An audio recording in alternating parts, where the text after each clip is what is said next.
Salut les 20 joueuses et 20 joueurs, bienvenue dans cette 20 jeux de vidéo, ici Swatch et aujourd'hui je vais vous expliquer les règles de l'Assemblée des vilains.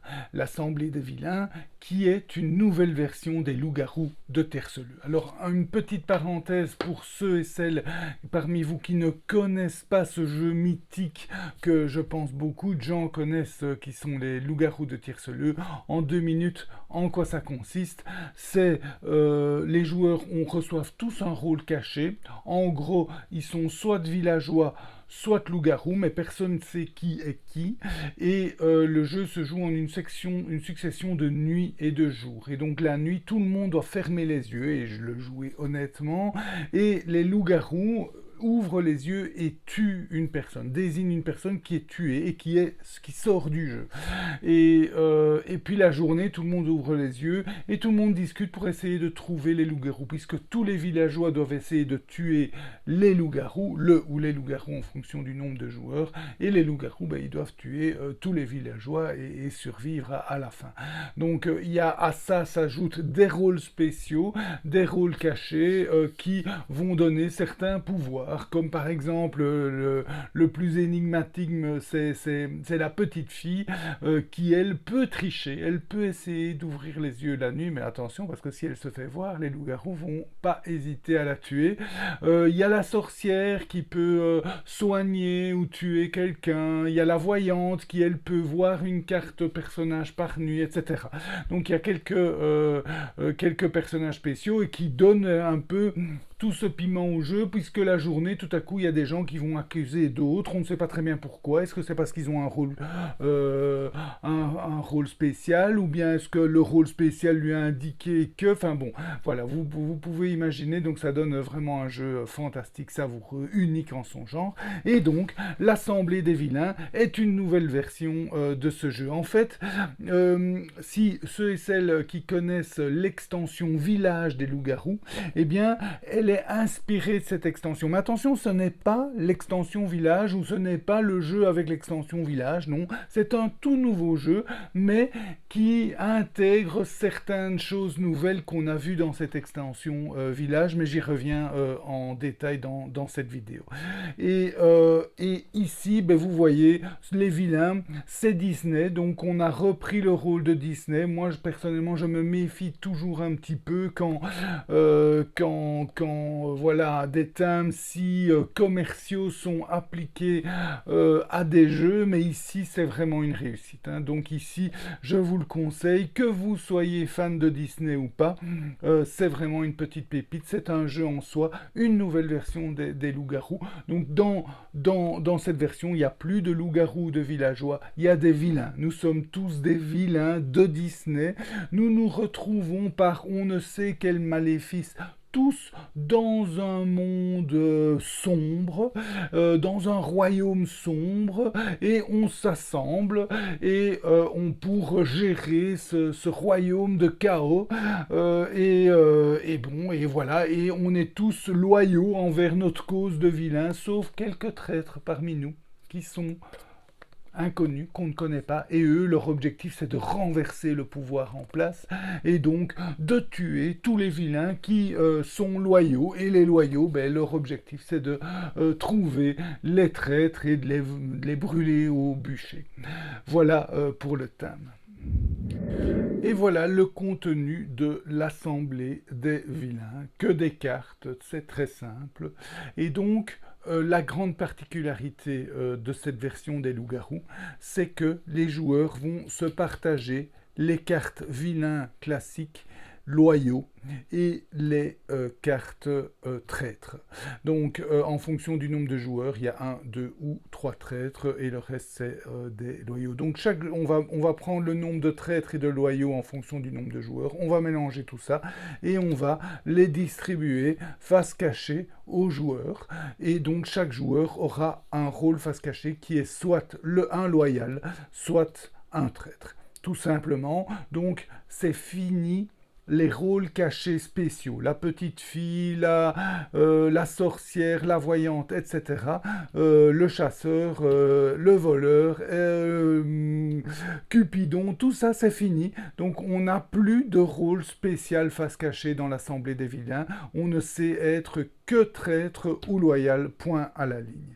Par contre, il y a toute une série de rôles qu'on va mélanger en fonction du nombre de joueurs aussi, et qu'on va distribuer, mais face visible aux joueurs. Donc ça, c'est la grande nouveauté, c'est que les rôles, ils sont clairs et nets. Ce qu'on ne sait pas, c'est l'allégeance, mais on connaît le pouvoir de chacun. Alors, on va le faire en fonction du nombre de joueurs, c'est libre, donc vous voyez, chaque rôle va par paire.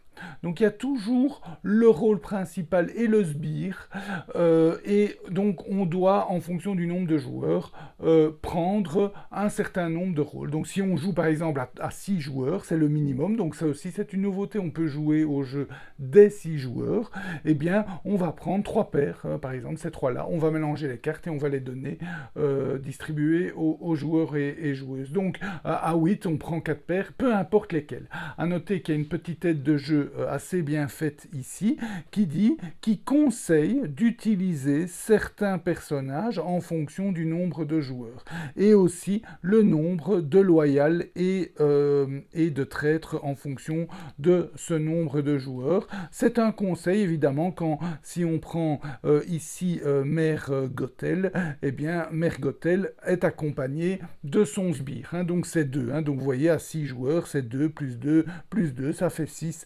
Donc c'est un conseil, mais vous êtes libre de jouer avec tous les personnages, donc il n'y a pas d'obligation, mais peut-être pour vos premières parties, c'est plus conseillé de suivre cette petite fiche conseil.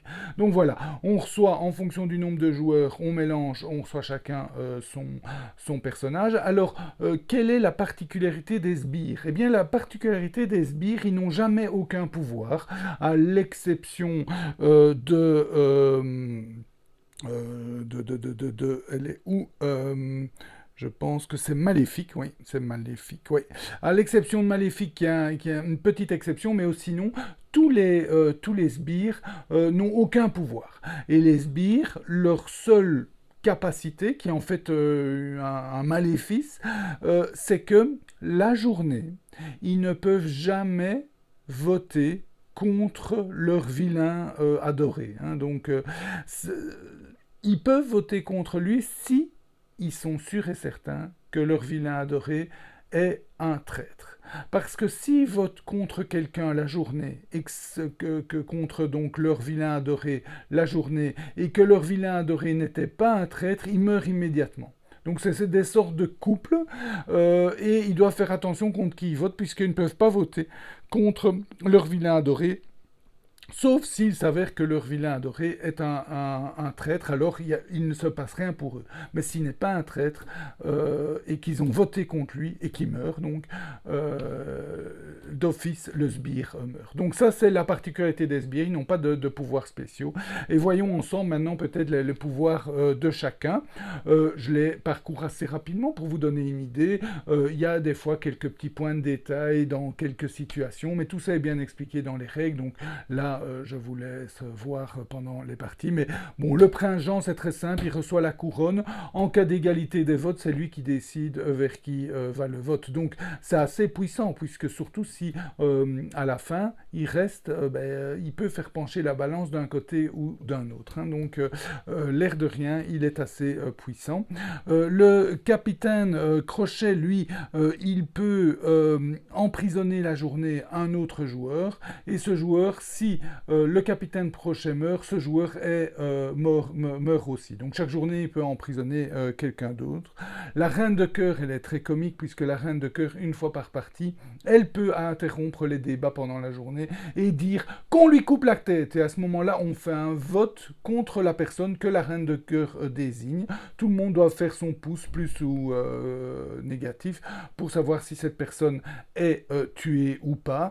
Peu importe le résultat, on passe après en phase phase de nuit. Donc la personne peut survivre ou mourir, et on passe ensuite à la phase de nuit directement. Donc il n'y a pas d'autre vote des villageois. Hadès, lui, c'est un peu la sorcière, puisque lui, il peut sauver quelqu'un pendant la nuit. Voilà, ça c'est Hadès. La mère Gothel, elle va enfermer quelqu'un, mais pendant la nuit, et cette personne ne pourra pas être tuée par les traîtres pendant la nuit. Le maléfique, elle, c'est un petit peu la voyante, sauf qu'elle fonctionne avec Diablo, et ça c'est assez savoureux, puisque j'essaie d'enlever le reflet, elle va désigner un autre joueur pendant la nuit, et son sbire, c'est le seul sbire qui a un petit pouvoir, son sbire va regarder la carte sans qu'elle le voie. Et va regarder la carte allégeance, donc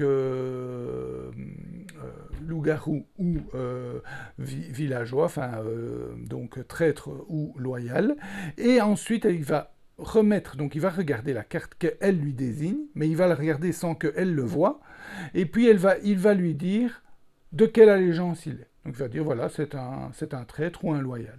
Mais évidemment, il peut mentir. Donc il y a une relation de confiance entre les deux qui va s'installer ou pas, et vis-à-vis des autres joueurs aussi. Donc c'est assez savoureux. Je peux vous dire que dans certaines parties, ça a été assez sympa. Et je reviens sur Shere-Khan par après. La méchante reine, elle peut, une fois par partie, désigner un joueur et pour voir son allégeance, mais que tout le monde voit l'allégeance de ce joueur. Donc, c'est d'office face visible. Alors, évidemment, le jeu peut jouer en nombre impair. Mais si on joue en nombre impair, comme toutes ces vilains se jouent par paire, ben, il y a deux vilains qui vont permettre de jouer en nombre impair. Il y a Shere-Khan qui joue tout seul, ou il y a Madame de Tremen qui a deux sbires. Donc, ça s'appelle des acolytes, qui a deux acolytes. Donc elle a aucun pouvoir, à part qu'elle sait qu'il y en a deux qui voteront pas contre elle en journée. C'est pas fantastique comme pouvoir, je dois avouer. Et Shere-Khan, lui, par contre, c'est assez sympa. Shere-Khan, lui, à chaque journée, quand il vote contre quelqu'un, ce quelqu'un reçoit une griffe. Et lors des autres journées, les joueurs qui ont une griffe devant eux, eh bien, ont déjà un vote contre eux. Si vous avez plusieurs griffes devant vous, vous avez plusieurs votes déjà contre vous, en plus des votes des joueurs. Donc voilà, c'est sympa. À noter aussi, dernière chose, c'est que le jeu est accompagné de cette petite tête, et c'est magnifique, c'est super, c'est tout con, mais c'est super. Vous avez l'ordre d'apparition en nuit et en jour des différents personnages. Donc le maître du jeu sait facilement qui il doit appeler, et donc ça c'est vraiment très facile pour le maître du jeu. Voilà, vous savez tout sur cette nouvelle version des loups-garous qui s'appelle l'Assemblée des vilains. Donc un jeu assez proche, hein, évidemment c'est un loup-garou, c'est une autre façon de jouer au loup-garou, je dirais, mais donc avec des rôles, mais face visible. Donc les rôles ne sont plus face cachée, ils sont face visible, et ça change énormément. Donc c'est vraiment savoureux cette version, parce que vous avez un peu les mêmes sensations que dans les loups-garous, mais avec d'autres sensations aussi. Donc le fait que vous connaissez le rôle de chacun va vous aider à vous construire votre propre opinion. Et si par exemple un Hadès qui peut sauver quelqu'un arrive quasi à la fin du jeu et il a toujours sauvé personne, eh bien ça va quand même attirer les soupçons. Tiens, le Hadès il sauve personne, c'est pourquoi il n'a pas sauvé tel rôle, pourquoi il n'a pas sauvé par exemple la maléfique qui pouvait voir le rôle de chacun. Donc